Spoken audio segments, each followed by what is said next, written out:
आप सभी को प्रभु यीशु मसीह के नाम में जय मसीह की। तो आइए जानते हैं आत्मा कलीसिया से क्या कहता है। पवित्रता की खोज।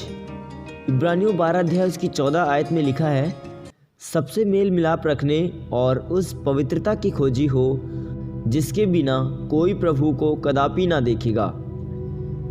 मैं एक पुस्तक पढ़ रहा था, उसमें 3 परिवार से संबंधित बातें लिखी थी।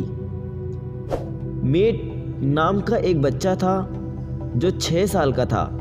उसके माता पिता डॉक्टर्स थे और उसके माता पिता की बचपन से यह इच्छा थी कि उनका बेटा डॉक्टर बने। दूसरे बच्चे की कहानी थी जिसका नाम जय था।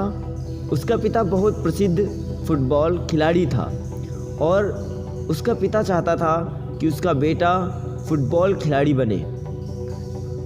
तीसरा बच्चा था जिसका पिता राजनीति के क्षेत्र में था और बचपन से ये बात उसके दिमाग में भर दी गई थी कि तुमको नेता बनना है, तुमको चुनाव लड़ना है।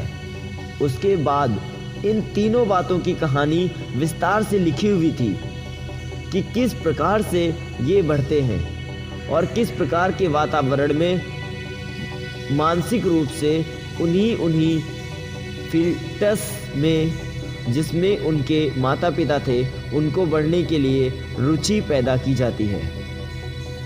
जो मेट था वह बहुत प्रसिद्ध डॉक्टर बन जाता है। जय अपने देश के लिए फुटबॉल खिलाड़ी बन जाता है और जो तीसरा बच्चा था वह बड़ा होकर राजनीति के क्षेत्र में आता है, देश की संसद में पहुंच जाता है। बाइबल में हम पाते हैं कि परमेश्वर को हमारा पिता कहा गया और जो पिता होता है उसकी कुछ इच्छाएं होती हैं, बच्चों से अपेक्षाएं होती हैं। उसके बाद हम पाते हैं कि एक बात जो बार बार परमेश्वर के वचन में आई है, जो शब्द सबसे ज़्यादा प्रयुक्त हुआ है, वह यह है पवित्र। लिखा है पवित्र बनो जैसा तुम्हारा भेजने वाला पवित्र है। अपना आचरण पवित्र रखो जैसा पिता का आचरण है। अगर तुम पवित्र होगे तो अपने पिता की संतान ठहरोगे। हमारा पिता चाहता है कि हम पवित्र बने।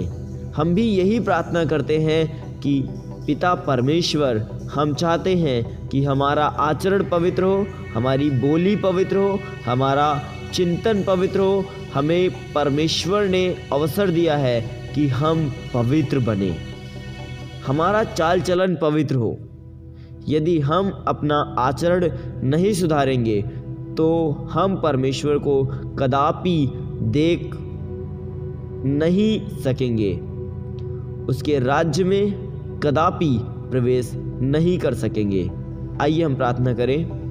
पिता परमेश्वर, हमें आशीष दीजिए कि हमारा आचरण, हमारी बोली, हमारा चिंतन आपको ग्रहण योग्य हो, जिससे हम आपके अनुग्रह से वंचित ना रह जाएं।